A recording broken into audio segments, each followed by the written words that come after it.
Hey everybody, this is Jason Prado here with the Prado Group. I am going to walk you in this video on how to walk through your first offer and avoid any common mistakes step by step. I'm going to go through the contract pretty quick. This is not a contract class, so I'm not going to get caught up on explaining the different variances in the contract. There's a video with my broker, Natalie Cox, that you should watch, study, and learn every section of the contract. Here is the framework, okay? So, what I want you to work, we already did the consultation, we've been shopping, we've been showing properties. You're going to draft your first offer. Okay, so what I need to understand is the pre approval, the budget, and then my offer strategy plus the timeline. That's what I'm going to know here. So, the first thing to do to prepare an offer, I'm going to just look, I'm just going to name it. Hey, you already know what this is. This is dot loop. Without dot loop, you can't write the offer. You can write the offer with your name, with the buyer's name, with anybody. Okay, if you know the address, excuse me, you can put the address in. So I'm going to let this is going to be a purchase. We're going to write an offer. Okay, and then continue. And then the next thing, if I have a photo of the house, which I don't right now, if I did, I would put it that way my buyer can see that. That's good for presentation. Just so you know, purchase status, pre-offer, purchase price is 385 on the property. Now I'm going to view the loop because this is the offer I'm going to work on. So I'm going to go straight down to as is residential because we are working on preparing the offer here. Okay, so if I know. Obviously, I do know all my buyer's information. I'm going to put it in here. So my buyer is going to be buyer one, right? So you just I already have my client. You have a BBA. So in this case, I'm just going to put my name in here. I am the buyer. Okay, put all the information as possible in there. There's no buyer two. This is a one person. He's going to buy the property, and then the seller is Jason Prado again. The buyer's agent is Jason Prado again because I am the buyer's agent. I'm representing my buyer, and hey, I'm the listing agent too. It's one of my properties. I'm going to sell it. So the listing agent is filled. You have the buyer, you have the seller, you have the buyer agent, you have the listing agent, and then if you went through the MLS, you saw it, and they did it, they would have the title company already in the MLS ad. If they don't, you just got to call the listing agent and get that information. In this case, I'm just going to put Mason Title and Escrow Company. Their information is saved here, and it'll populate. Okay. The next thing I'm going to do is the address to the property.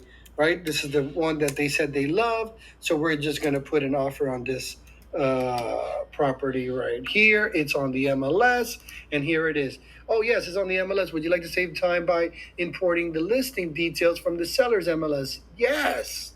Perfect. Awesome. So it's got all my information. This is a house. There's no unit number. That's the property, 385. And so I'm gonna put, rule of thumb is 1%. 1% would be 3850 on the down payment for the escrow deposit. That's 1% of the property. But I spoke to my seller and they want to come in strong. So we're gonna go with $5,000 or $10,000 on the escrow to make their offer look better. The close date today is the first of, so we can close on the 31st, which is 30 days to close.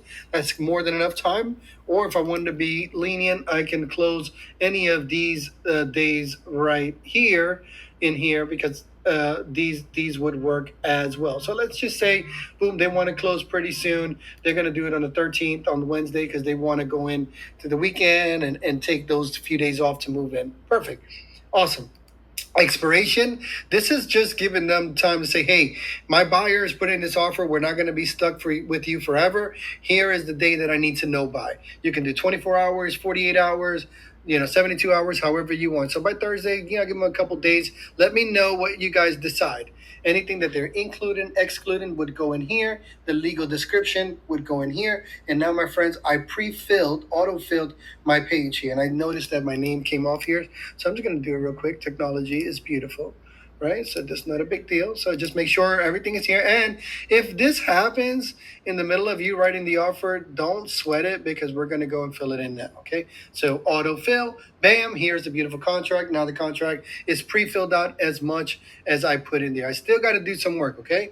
Like in here, I want to check this out. Oh, the name wasn't spelled because the license, I noticed that they didn't have it. So let me put the name correctly. So now I got seller, buyer. I have the address, the county, the property tax ID, the legal description. Make sure it's right here. And then anything that's additional here, I would add. These are for personal property items included in this purchase are on top of all of this that's in here. This is already standard. Let's just say they negotiated and they want the lawnmower or they want the boat and the boat hanger. Here's where I'm going to add that additional properties. Now, if they don't want it or they want to exclude something or the seller said exclude that, this is where you would write exclude the boat hanger. So now we're going to move into pricing, right? So here's the price, 385,000. Here is the escrow deposit that's going to accompany the offer. So I have within 3 days, right? You can leave this blank. I don't like leaving nothing blank, so I'm going to be within 2 to 3 days, however you want to do it. I'll put 2 days. They have to deliver this 5,000. If they don't, then the contract is null and void. Here's the address. Here's the email address, the phone number for the title company. This would again be on the MLS. You can Google it, or you can ask the listing agent, however you prefer. Okay, so now this is, let's say this is a financing. This is going to be an FHA loan. I'm going to go down to C right here, and this is where I'm going to fill in how much is my loan for. And this is where you, the buyer and the lender, would have already discussed, and you already know. So I know FHA is going to let them borrow 96.5% of the $385,000. I know that because the buyer has to bring down 3.5% of the loan. So I'm going to go into the calculator and I'm going to do $385,000 times 96.5% of the loan equals $371,525. So that's what that's what has to get paid by for that's what the bank is covering for the property. Now my buyer put what, 5,000 down. So out of that, I'm going to take away $5,000 because I've already put that down, and now I come up with a total of 366,525,000. That's where you would put balance to close, not including buyers, closing costs, prepaids, or proration by wire transfer or other collected funds. This is what is total due, not everything. This is just what's due from the loan. So 366.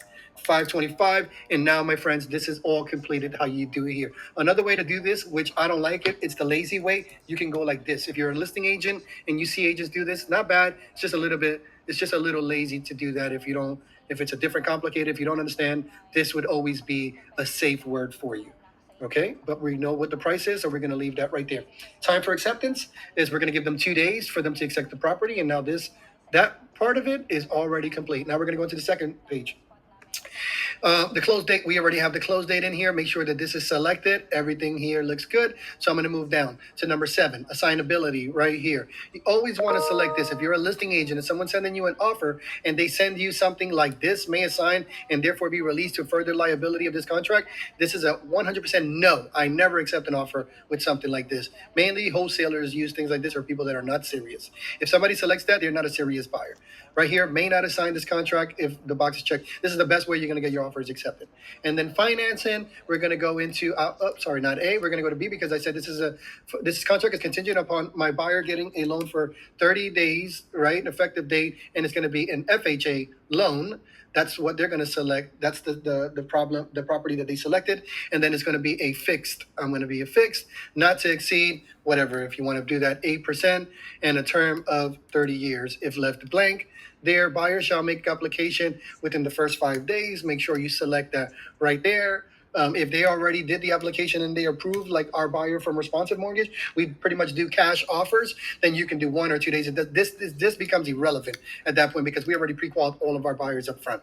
Okay, so you'll go down, and then the next thing you would do is right here. If the buyer here, you have a transaction fee, so you would put in a $300 transaction fee to Realty.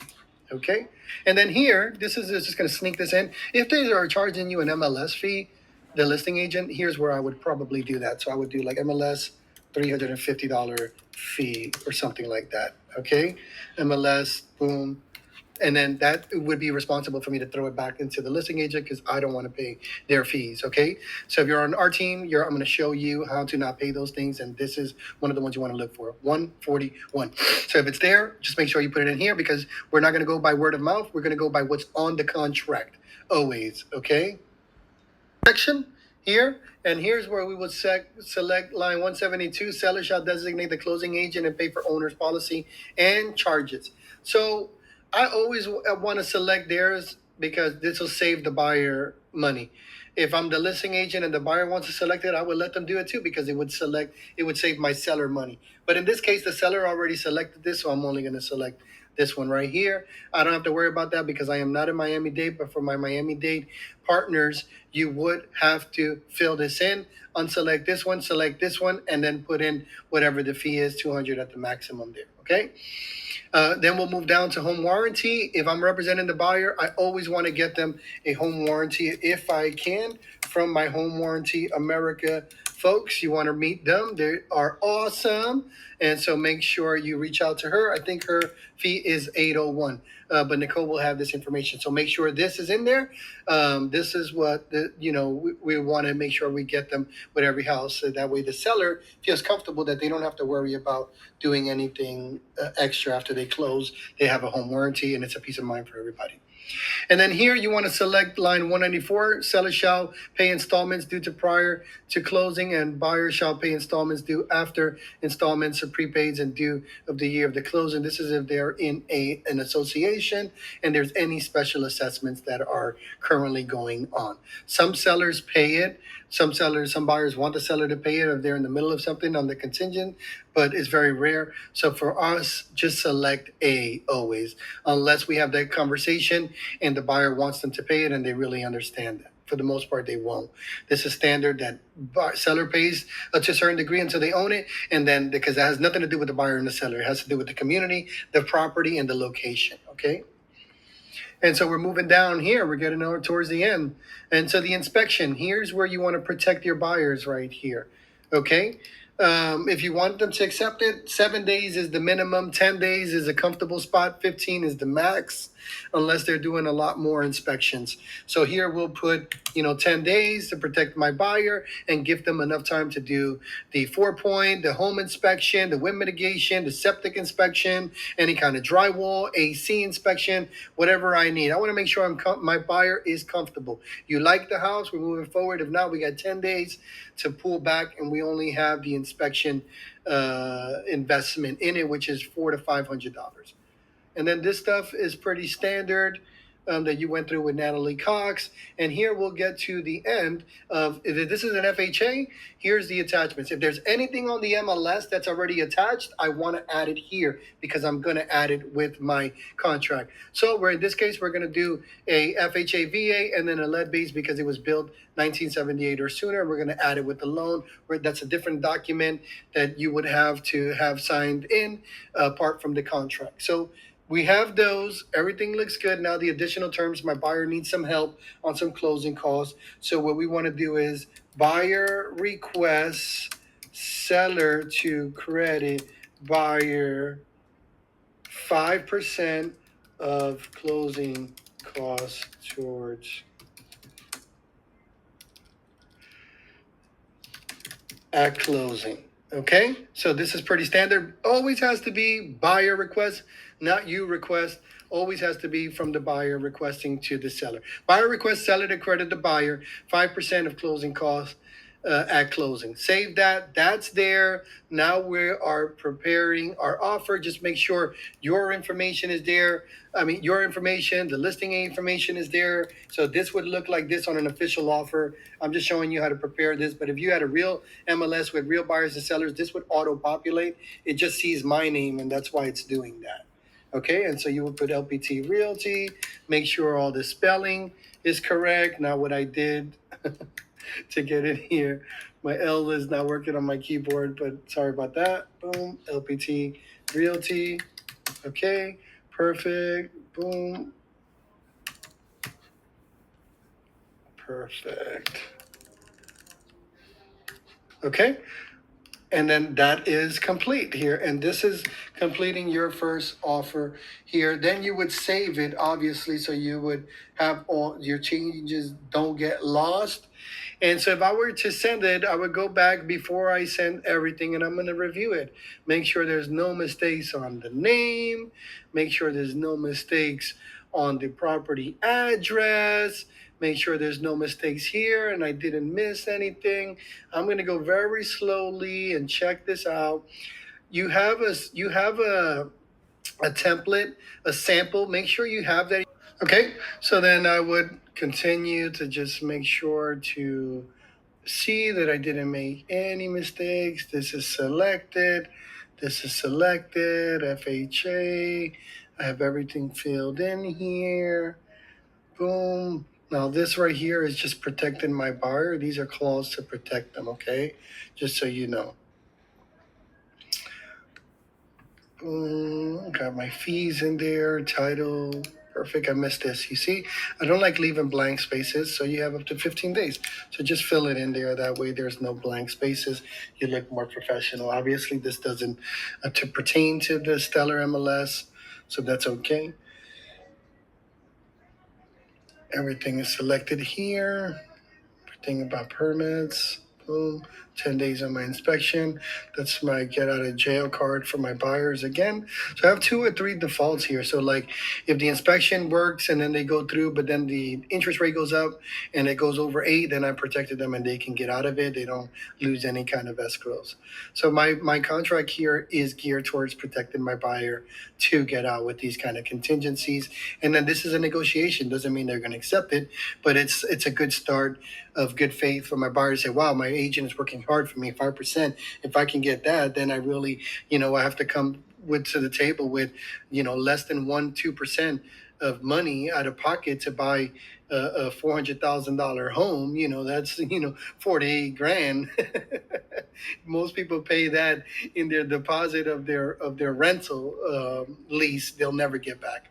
Okay, so make sure that this is all good and collect and save, and then I would save and share to my buyers as long as I reviewed it here.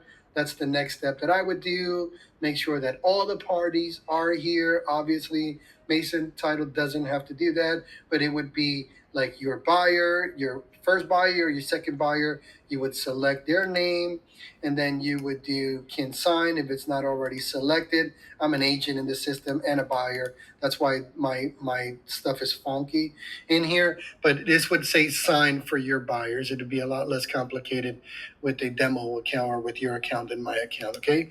So if you have any questions, feel free to reach out, text, here, comment on the wall. Here in schools, or if you're getting this through your email, feel free to respond back with any kind of questions. But congratulations, you just prepared your first contract and executed it. In the next video, we will learn how to prepare it, draft it, and send it over to your listing agent to get it accepted. Okay.